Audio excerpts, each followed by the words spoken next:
트로트를 부르며 흐르는 눈물과 예배드리며 흘리는 눈물이 같다라는 제목으로 말씀 증거합니다. 저는 눈물이 좀 많은 남자 같습니다. 연애 시절에 이제 지금의 제 아내와 헤어지게 되었는데 여러 이유 때문에 집에서 다시 만나게 해달라고 막 기도하고 또 찬송가가 아닌 이제 가요를 부르는데 그대 그리고 나라는 그대 그리고 나 흰눈 내리는 겨울을 좋아했던 그대 그리고 나 때론 이렇게 시작한 노래를 부르는데 그렇게 눈물이 나더라고요. 기도하고 부른 가요인데 눈물이 나더라. 성령의 위로인가? 첫 애를 낳고 2년 뒤에 제가 파라과이 교포교회를 섬기게 되었습니다. 진짜 이역 만리죠. 한국의 정반대이죠. 비행기 시간만 30시간 가까이 타고 가가지고 이제 첫 주일 예배를 드리는데 역시 눈물이 펑펑 쏟아지더라고요.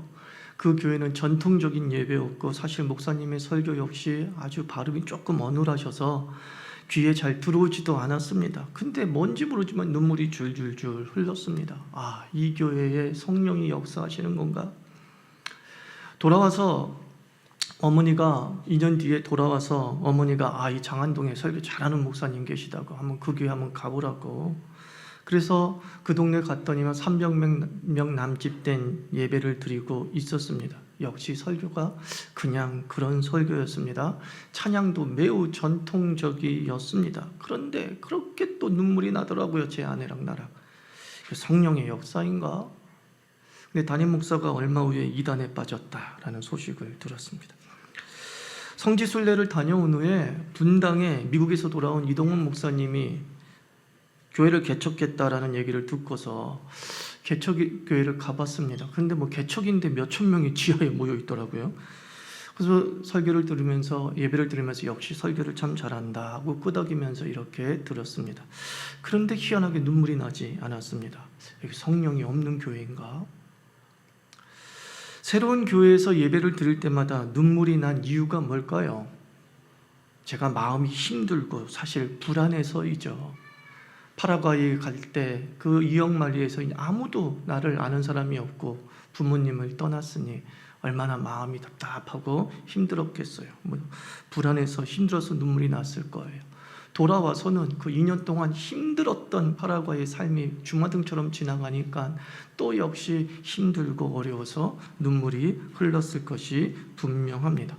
근데 또 왜 이동원 목사님 교회에서는 눈물이 그렇게 흐르지도 않았을까요? 많은 사람들이 그 교회 가서 은혜를 받았다는데 왜 눈물이 안 났을까요? 끄덕임만 있었을까요? 파라과이 돌아온 다음에 성지순례 등 여러 가지 방법으로 내 자신이 많이 치유되었거든요. 그러니까 마음이 안정된 가운데 찾아간 교회에서 눈물보다는 그냥 끄덕임이 먼저 나오더라고요. 이렇게 상황과 조건이 맞으면 감성이 무장 해제됩니다. 아는 사람도 없습니다. 그 아는 사람이라는 게 누구예요? 내 눈물을 의심의 눈초리로 바라보지 않는, 평가하지 않는 내 삶의 족적을 조금 알고 있는 사람이 전혀 없기 때문에 가식 없이 눈물을 흘리게 되는 거죠. 위장 없이 눈물을 흘리게 되는 거죠. 자존심이 센 사람일수록 낯선 곳에서 눈물을 흘릴 때가 많다고 하지 않습니까? 아는 이가 없고 그리고 아는 이도 없는 그런 곳에서 모든 방어 기제가 멈추는 거죠. 그러면서 감성이 표면에 드러나는 겁니다. 그래서 현인들은 힘들 때, 마음이 공허할 때 결정하지 말라라고 하지 않습니까? 마음이 힘들 때 감정이 복받치기 때문에 그 감정이 곧 답이라고 착각을 할 때가 있다는 거예요. 거의 100% 착각이죠. 그때 결정하면 손해를 보는 결정이 될 때가 많죠. 연인들에게도 얘기하잖아요. 헤어진 다음에 바로 사귀지 마라. 반드시 그 연인과의 관계가 정리되어지고 내가 그 사람으로 인해서 더 이상 아프지 않고 내가 그 사람으로 인해서 더 이상 화가 나지도 않는 감정이 추스려진 상태가 되었을 때에 다른 연인을 만나야지만이 건강한 연애를 할 수 있어요. 그러나 헤어지자마자 사귀게 되면 똑같은 연인을 만나게 되고 아니면은 오기로 만나게 되는 일이 벌어져서 큰 낭패를 겪게 되는 거죠. 그래서 헤어지고 난 다음에 6개월 뒤에 사귀라, 자신의 감정이 안정이 되었을 때에 사귀라라는 겁니다.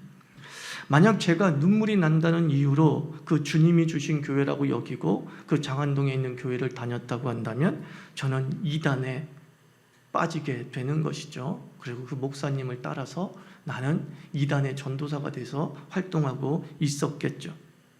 눈물, 복받침은 성령 하나님의 역사가 아닌 것에서 더 많이 나타납니다. 왜 그런지 아십니까? 눈물과 복받침은 자연스러운 것이기 때문이에요. 힘들면 눈물 나고 묻어두었던 억울함은 조건이 맞으면 복받치게 되어 있어요. 성령의 역사가 아니어도. 서름, 복받치는 감정을 성령의 역사로 보면 우리 성령 하나님은 트로트 가수 수준으로 전락하고 말아요. 요즘 임영웅이라는 가수가 우리 중년 어르신들에게, 어르신이 아니지, 나도 중년이지, 내 또래 사람들에게, 그렇게 여성들에게 영웅이라면서요. 임영웅 노래에 눈물을 흘리고 임영웅 노래를 들으며 치유가 되었다고 얘기하고 임영웅 노래를 들으면서 내가 놀라운 회복이 있었다라고 말합니다. 그 중에는 기독교인도 상당수예요. 성령의 역사입니까? 복받쳤잖아요. 눈물 났잖아요. 성령의 역사입니까? 되묻게 되는 것이죠. 성령 하나님에 대해서는 예수님의 증언이 명확한 안내서입니다. 예수님이 처음으로 성령 하나님을 언급하셨기 때문에 제자들에게 성령 하나님을 이렇게 언급했어요. 요한복음 14장 26절, 보혜사 곧 아버지께서 내 이름으로서 보내실 성령, 그가 너희에게 모든 것을 가르치고 내가 너희에게 말한 모든 것을 생각나게 하리라. 성령 하나님께서 우리를 복받치게 하고 눈물 흘리게 한다는 말씀이 처음부터 말씀하지 않아요. 또 한 장을 넘겨서 요한복음 15장 26절 보면 내가 아버지께로부터 너희에게 보낼 보혜사 곧 아버지께로부터 나오시는 진리의 성령이 오실 때에 그가 나를 증언할 것이요. 또 요한복음 16장 18절 또 한 장 넘겨서 그러나 내가 너희에게 실상을 말하노니 내가 떠나는 것이 너희에게 유익이라. 내가 떠나가지 아니하면 보혜사 곧 성령 하나님이 너희에게로 오시지 아니할 것이요 가면 내가 그를 너희에게 보내리니 그가 와서, 즉 성령이 충만해서 죄에 대하여 의에 대하여 심판에 대하여 세상을 책망하리라, 찔림을 주리라, 이렇게 말씀하고 있는 거죠. 오늘 빌립도 마찬가지입니다. 사도행전 8장을 보니까 성령 하나님이 빌립에게 나타나셔서 갑자기 광야로 보내버리십니다. 그 광야에 누가 있었냐면 이디오피아 국왕의 내시가 있었어요. 이 내시가 솔로몬 때 이디오피아가 시바 여왕으로 인해서 여호와 종교를 받아들였잖아요. 그러니까 구약 성경을 읽고 있었던 거예요. 이사야 선지서를 읽고 있었던 거예요. 도대체 근데 이사야 선지서가 이해가 안 되는 거예요. 이게 대체 무슨 내용이야? 궁금이 증폭되고 있을 때에 빌립이 나타납니다. 그리고 얘기합니다. 내가 깨닫게 하겠다고. 네가 이걸 깨달았니? 가르치는 자가 없는데 어찌 깨달으리요? 내가 이 말씀을 깨달아 자겠다. 네가 고민하고 있는 그분이 바로 예수님이시다. 그분이 바로 우리를 죄에서 구원하시는 그 예수님이시다. 깨달음이 오자, 어디에도 눈물을 흘렸다는 말이 없습니다. 깨달음이 오자 이디오피아 내시가 얘기합니다. 내가 세례를 기꺼이 받겠노라. 내가 지금 예수의 세례를 기꺼이 받겠노라. 빌립이 예수를 세례를 베풀게 됩니다. 성령 하나님이 빌립에게 가르치게 역사하시고 성령 하나님이 이디오피아 내시에게 깨달도록 역사하셨다. 성경은 이렇게 말씀하고 있습니다. 결국 성령 하나님의 역사의 중요한 우선순위는 무엇이냐? 깨달음과 구원의 역사를 일으킨다라는 겁니다. 깨달음과 구원의 역사를 일으킨다. 이 말은 다른 말로 해서 나의 실체를 보게 한다라는 거예요. 성령 하나님이 역사하면 나의 실체를 봅니다. 내 실체가 어떤 존재냐? 나 죄인이구나. 나 죽을 놈이구나. 나는 죽는구나. 그 사람이 누구였어요? 이사야 선지자죠. 이사야 선지자가 이사야서 6장에서 성전에서 하나님을 체험하게 됩니다. 하나님을 보게 됩니다. 얼마나 좋은 일입니까? 그런데 이사야 선지자의 첫 번째 반응이 무엇입니까? 화로다 나여 죽게 되었구나. 하루도 나여 죽게 되었구나. 자기의 실체를 깨달았어요. 내가 하나님 앞에서는 죽는 존재구나. 죽어야 되는 존재구나. 이 허물과 죄덩어리로는 하나님 앞에 감히 설 수 없구나. 그 죄로 인해서 나는 죽어 마땅하구나. 그 깨달음이 이사야 선지자를 몰고 들어왔던 것이죠. 많은 믿음의 선진주들이 하나님의 성령 하나님의 체험을 통해 예수를 영접할 때 가장 먼저 나타나는 현상이 바로 자기의 실체를 깨닫는 거였어요. 우리가 찬송 잘 부르는 나 같은 죄인 살리신, 이 존 뉴턴이 노예 상인이었죠. 그러나 예수를 영접하고 예수를 깨닫고 난 다음에 가장 먼저 깨달은 게 뭐예요? 난 죄인이구나예요.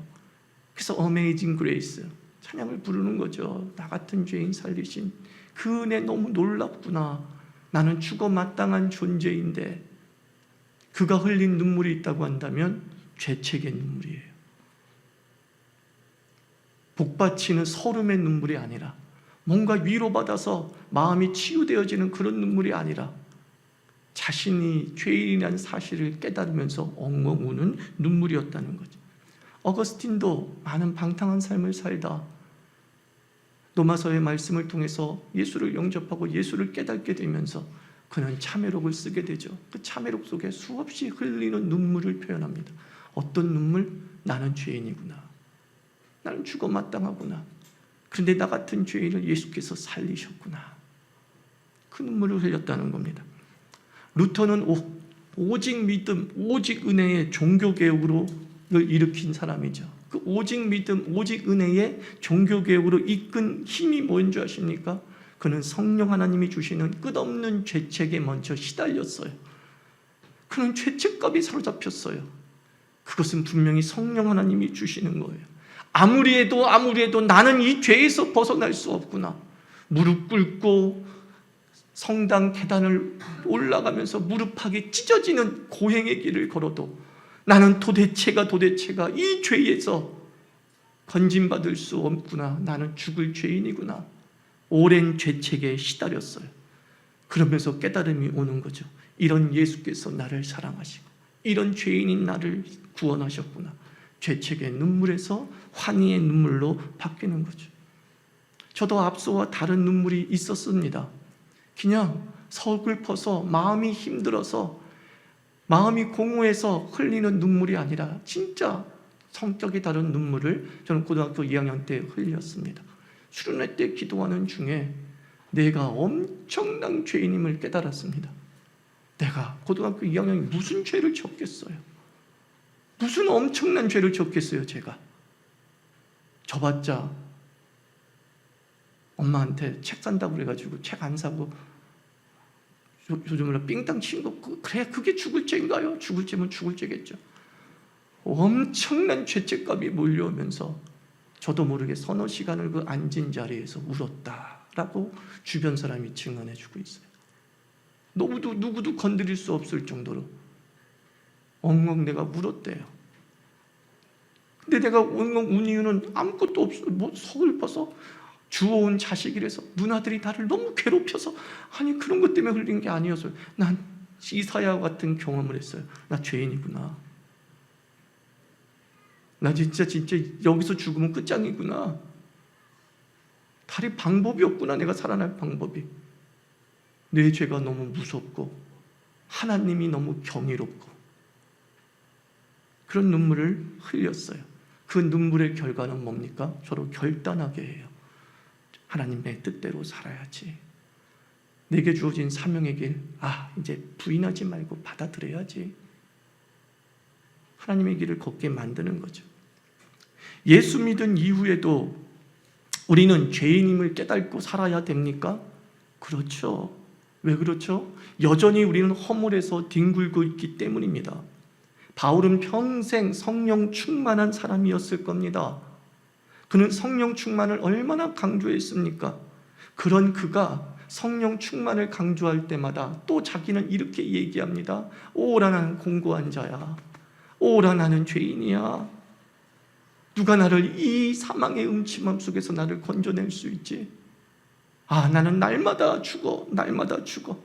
나는 날마다 나를 초복종시켜야 돼. 곁길로 빠지지 않도록 나를 복종시켜야 돼. 그리고 나서 말합니다. 나는 예수 안에서 더 이상 정죄함이 없어 라고 환희를 보이죠. 바울이 예수를 다메섹 도상에서 만난 뒤로 그의 눈물이 끊어졌느냐? 그렇지 않아요. 그는 끝없이 죄책에 시달렸어요. 난 죄인이구나. 자기 실체를 날마다 깨달았어요. 나는 공고한 자라구나. 날마다 자기를 저 복종시켜야 될 정도로 그 안에 수많은 허물들이 보였어요. 그게 바울의 성령 충만한 삶이었어요.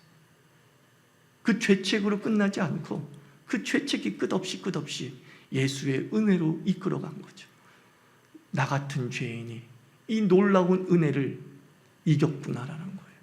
이 놀라운 은혜가 나 같은 죄인을 살리는구나.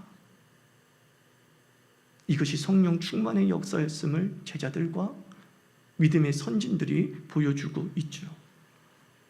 우리가 한계효용 체감의 법칙이라는 거 아시죠? 경제학에서 한계효용 체감 법칙. 그냥 배고플 때 첫 술이 제일 맛있다. 그거 아닙니까? 한계효용 체감의 법칙. 그 두 술 뜨면 맛이 덜하고 세 술 뜨면 맛이 덜하고 똑같은 밥인데도 첫 술이 제일 맛있어요. 감정이라는 것이 그렇습니다. 이런 것도 매우 자연스러운 거예요. 우리의 감정에, 감성에 한계효용 체감의 법칙이 존재한다라는 거예요. 설교도 그래요. 설교도 처음 들을 때는 너무너무 좋다 그래요. 나는 잘 못하는 것 같지 않은데 이제 더 이상 은혜를 안 받아요. 그리고 다들 내 탓을 해요. 목사가 설교를 못한대. 목사가 설교가 없대. 여러분, 설교도 한계효용 체감의 법칙이 있습니다. 여러분들이 내가 설교를 못하는 게 아니라 그냥 여러분이 그땐 너무 배고팠을 때였던 거야. 배고플 때 주니까 그냥 돌이라도 씹어 먹는 거지. 이제 배부르고 나니까 이제 미슐랭 별 3개짜리 이상은 먹어야 되는 거야. 그래야 비로소 조금 은혜가 되네요 라고 하는 거죠. 우리가 이런 감성의 메마름을 어떻게 극복해야 할까요? 이 감성의 메마름을 스펄전 목사님에게 답이 있어요. 스펄전 목사님이 어느 날 슬피 울고 계시더래요. 주여 하면서 슬피 울고 계시더래요. 그래서 아내가 너무 안타까워서 왜 여보 왜 우는 거야? 무슨 슬픈 일이 있기에, 무슨 안 좋은 일이 있기에, 무슨 답답한 일이 있기에 이렇게 슬피 울고 있어. 그랬더니만 스펄전 목사님이 아내한테 그랬대요. 난 이게 실화인지 아닌지 모르겠지만 실화라고 믿어 의심치 않아요. 그냥 아내한테 그랬대요. 내가 이제 예수의 십자가를 봐도 더 이상 눈물이 나지 않아. 그래서 눈물을 흘렸대요.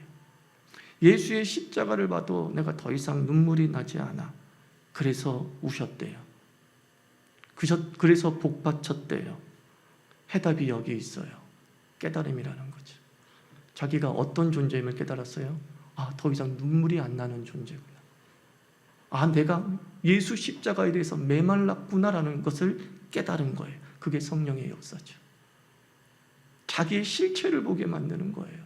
내가 메말랐구나. 내가 한계효용 체감의 법칙에 의해 완전히 둔감해진 존재가 되었구나. 거기에 해답이 있는 거예요.